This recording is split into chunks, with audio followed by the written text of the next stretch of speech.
C'est l'heure du journal sur OSR Monde. Mesdames et messieurs, bienvenue. Libération de Pape Alé Niang, la CAP et les droits de l'homiste font bloc. Le ton ne baisse pas, les organisateurs de la presse et elles ne sont plus les seuls dans le combat pour la libération de Pape Alé Niang.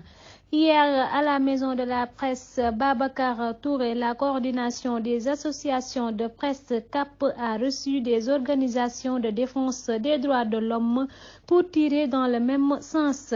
C'est une question de liberté de presse et au-delà de la liberté d'information qui, encore une fois, n'est pas négociable dans une démocratie, a dit Mamadou Thior, membre de la CAP.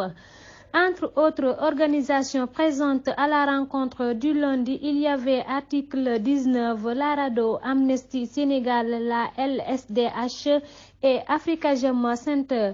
La CAP et les droits de l'homiste ont proposé même d'aller vers la réforme de certaines dispositions liberticides comme les articles 80 et 255 relatifs à la diffusion de fausses nouvelles qui envoient quelqu'un en prison pour un rien.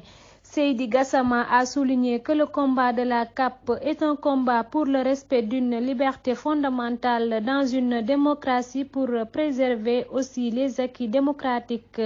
Il est nécessaire de faire la jonction des forces, de mener une campagne sans relâche jusqu'à ce que Pape Alé Niang soit libre et que la liberté d'expression en général soit respectée. Les journalistes sont aussi des défenseurs des droits humains parce que défendre des libertés, a dit le directeur exécutif de l'Amnesty International sénégalais.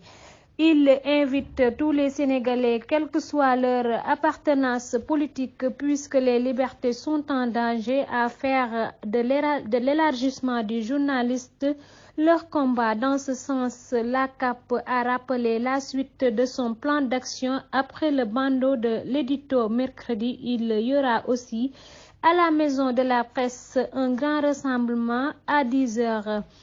Affaire Tchiki, tribunal de Mbour, le procureur requiert 1 an de prison ferme pour les gardes de Sonko.